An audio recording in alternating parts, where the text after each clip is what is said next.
ምዕራፍ 44 አሁንም ባሪያዬ ያዕቆብ የመረጥሁህም እስራኤል ሆይ ስማ። የፈጠረ ከማኅፀንም የሠራ የሚረዳህም እግዚአብሔር እንዲህ ይላል፣ ባሪያዬ ያዕቆብ የመረጥሁህም ይሹሩን ሆይ አትፍራ። በተጠማ ላይ ውሃን በደረቅም መሬት ላይ ፈሳሾችን አፈስሳለሁና መንፈሴን በዘር ላይ በረከቴንም በልጆች ላይ አፈስሳለሁ። በፈሳሾችም አጠገብ እንደሚበቅሉ እንደ አህያ ዛፎች በሳር መካከል ይበቅላሉ። ይህ እኔ የእግዚአብሔር ነኝ ይላል። ያም በያዕቆብ ስም ይጠራል። ይህም እኔ የእግዚአብሔር ነኝ ብሎ በእጁ ይጽፋል። በእስራኤልም የቁልምጫ ስም ይጠራል። የእስራኤል ንጉሥ እግዚአብሔር የሚቤዥህም የሰራዊት ጌታ እግዚአብሔር እንዲህ ይላል፣ እኔ ፊተኛ ነኝ፣ እኔም ኋለኛ ነኝ፣ ከእኔ ሌላም አምላክ የለም። እንደኔ ያለ ማን ነው? ይነሳና ይጥራ ይናገርም። ከጥንት የፈጠርሁትን ሕዝብ ያዘጋጅልኝ፣ የሚመጣውም ነገር ሳይደርስ ይንገሩኝ። አትፍሩ አትደንግጡም። ከጥንቱ ጀምሬ አልነገርኳችሁምን? ወይስ አላሳየኋችሁምን? እናንተ ምስክሮቼ ናችሁ።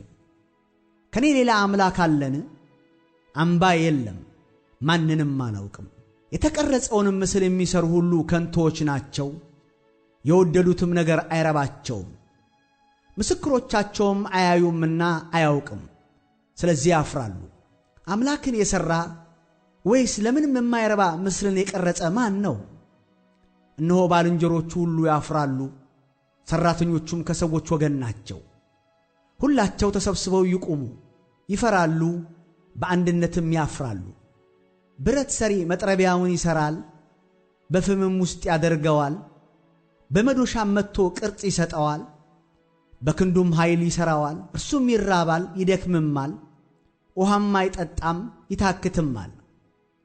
ጠራቢውም ገመድ ይዘረጋል፣ በበረቅም ያመለክተዋል፣ በመቅረጫም ይቀርጸዋል፣ በመለኪያም ይለካዋል።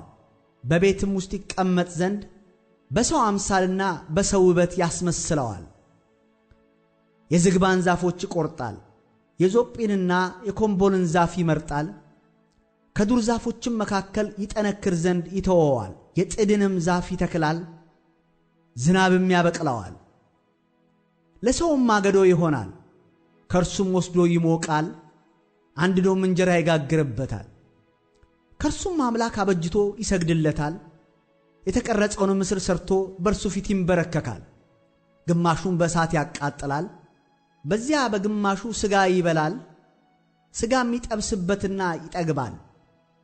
ይሞቃልና እሰይ ሞቀው፣ እሳቱን አይቻለሁ ይላል። የቀረውንም እንጨት አምላክ አድርጎ ምስል ይቀርጽበታል። በፊቱም ተጎንብሶ ይሰግዳል። ወደ እርሱም እየጸለየ አምላኬ ነህና አድነኝ ይላል።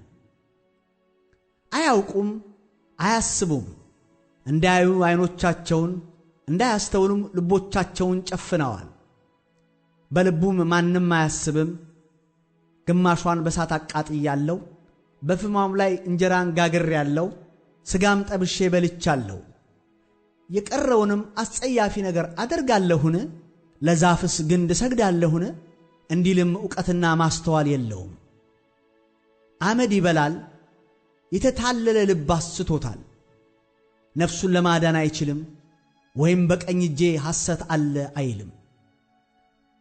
ያዕቆብ ሆይ አንተም እስራኤል ባሪያዬ ነህና ይህን አስብ። እኔ ሠርቼሃለሁ፣ አንተም ባሪያዬ ነህ። እስራኤል ሆይ በእኔ ዘንድ ያልተረሳ ትሆናለህ። መተላለፍህን እንደ ደመና ኀጢአትንም እንደ ጭጋግ ደምስሻለሁ። ተቤዥቼሃለሁና ወደ እኔ ተመለስ።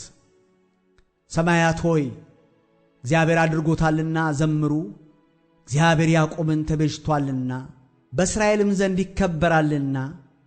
አንተ የምድር ጥልቆች ጩኽ፣ እናንተም ተራሮች፣ አንተም ዱር፣ በአንተም ያለ ዛፍ ሁሉ እልል በሉ።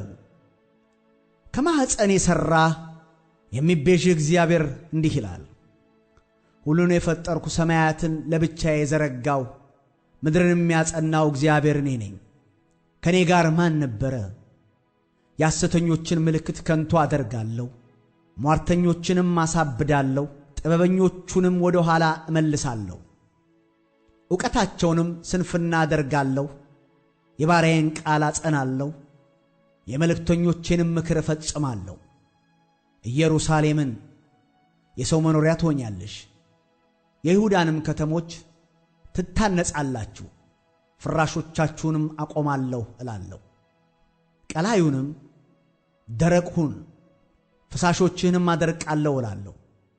ቄሮስንም እርሱ እረኛዬ ነው፣ እርሱም ኢየሩሳሌምን ትታነጺያለሽ፣ ቤተ መቅደስም ይመሠረታል ብሎ ፈቃዴን ሁሉ ይፈጽማል እላለሁ።